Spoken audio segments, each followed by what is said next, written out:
कुबेर का अहंकार। दोस्तों, यह एक पौराणिक कथा है। दोस्तों, हम सभी जानते हैं कि कुबेर भगवान धन के स्वामी हैं।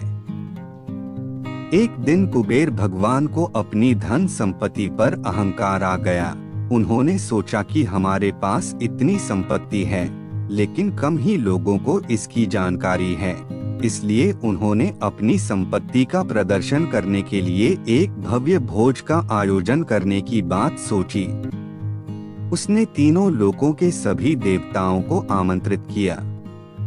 भगवान शिव उनके इष्ट देवता थे, इसलिए उनका आशीर्वाद लेने वह कैलाश पहुँचे और कहा, प्रभु, आज मैं तीनों लोकों में सबसे धनवान हूँ। यह सब आपकी कृपा का फल है। हम अपने निवास पर एक भोज का आयोजन करने जा रहा हूँ। कृपया आप परिवार सहित भोज में पधारने की कृपा करें। भगवान शिव कुबेर के मन का अहंकार ताड़ गए। बोले, वत्स, मैं बूढ़ा हो चला हूँ, कहीं बाहर नहीं जाता। कुबेर गिड़गिड़ाने लगे, भगवान, आपके बगैर तो मेरा सारा आयोजन बेकार चला जाएगा। तब शिव जी ने कहा, एक उपाय है। मैं अपने छोटे बेटे गणपति को तुम्हारे भोज में जाने को कह दूंगा। कुबेर संतुष्ट होकर लौट आए। नियत समय पर कुबेर ने भव्य भोज का आयोजन किया। तीनों लोकों के देवता पहुंच चुके थे। अंत में गणपति आए और आते ही कहा, मुझको बहुत तेज भूख लगी है, भोजन कहाँ है? कुबेर उन्हें भोजन से सजे कमरे में ले गए। सोने की थाली में भोजन परोसा गया। क्षण भर में ही परोसा गया सारा भोजन खत्म हो गया।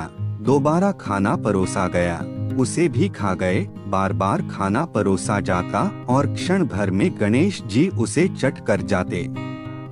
थोड़ी ही देर में हजारों लोगों के लिए बना भोजन खत्म हो गया, लेकिन गणपति का पेट नहीं भरा। वे रसोई घर में पहुँचे और वहाँ रखा सारा कच्चा सामान भी खा गए। तब भी गणेश जी का पेट नहीं भरा तो वह बहुत ही क्रोधित हो गए। गणेश भगवान को क्रोधित देखकर कुबेर भगवान डर गए और अपने इष्ट देवता भगवान शिव का ध्यान करने लगे। भगवान शिव वहां प्रकट हुए और गणेश जी का क्रोध को शांत किए।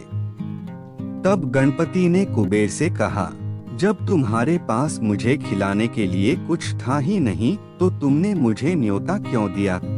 कुबेर का अहंकार चूर चूर हो गया और वह भगवान शिव और गणेश से क्षमा मांगा।